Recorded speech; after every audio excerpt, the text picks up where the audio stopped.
Warning, you are not watching Siskel and Ebert. You are now entering Wang's world. So topical, back with another video. I am Strange Wang. Today I have a film review for Late Night with the Devil. Before we get to that, please hit that thanks button underneath this video. Donate some of that cheese, that cheddar, that mozzarella, so I don't have to sell my soul to the devil to become famous. And if you don't want to do that, that makes sense. Money's tight nowadays, so you can hit that subscribe button. Why? Because it's free. It does not cost you anything, and it helps out the channel a lot. And if you do either of those two things, then I appreciate that. But let's get down to brass tacks.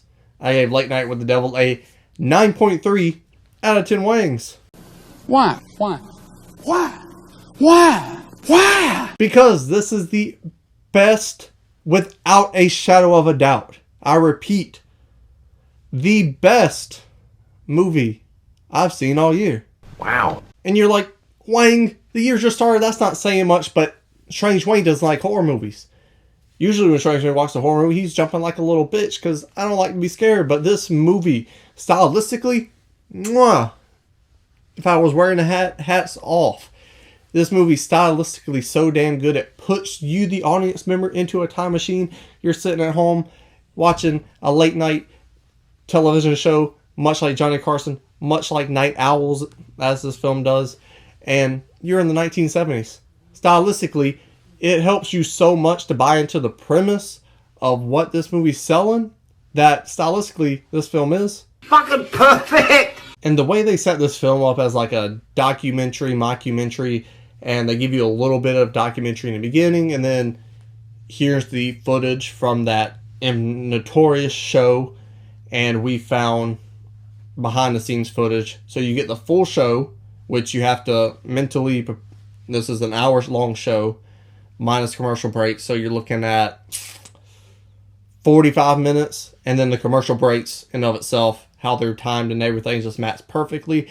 But to put that in a script and handicap yourself off the paper and the pen, The dude is a genius. and because of that phenomenal story and how it builds and builds and builds and builds to that third act was just...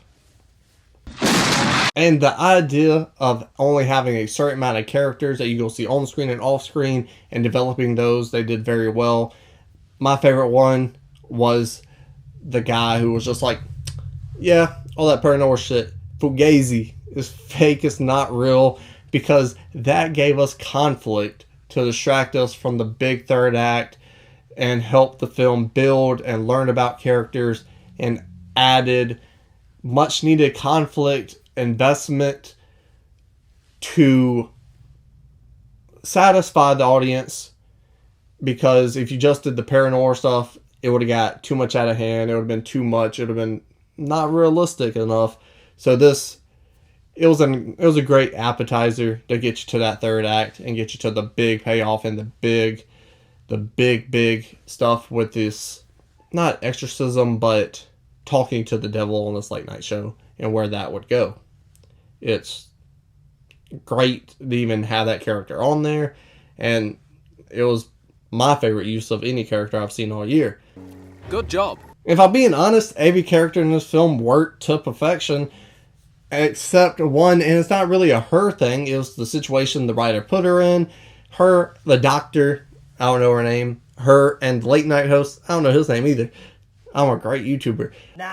But their little love connection, that was the only thing I didn't like about this movie. It felt a little too convenient, it felt a little cheap and cheesy, but overall, Late Night with the Devil, It's great. it's not scary, it's eerie, but it's so captivating. I was glued to the screen for the hour and a half runtime I was there. And short films, I love short films. I don't need to sit in a movie theater 4 hours out of my day to have a great theater experience. So I'm glad I got that with a decent short runtime. On top of that, The acting, I kind of hinted about it, but that was more of the writing. But the actors played their part so damn well. They played it perfectly. There's not one performance in this film where I was like, they could do better. And most of these actors are unknown. The only actor people really know in this film is the character actor, the main host, David. I think his name's David. Can't pronounce his last name because I'm illiterate. But I don't think there's one performance that could have been better in this entire film. That there's impressive. And because they are all that damn good, the lunacy you see on the screen, they make it believable. And because of that, you have a kick-ass great film. And on top of that, it is thought-provoking. The price of fame, that message that they have in there is damn near perfection. What they do with this film is something I did not expect to like, and I'm glad I went and saw it. I'm glad I liked it as much as I did, and I hope everyone sees this film because it is great, phenomenal, excellent.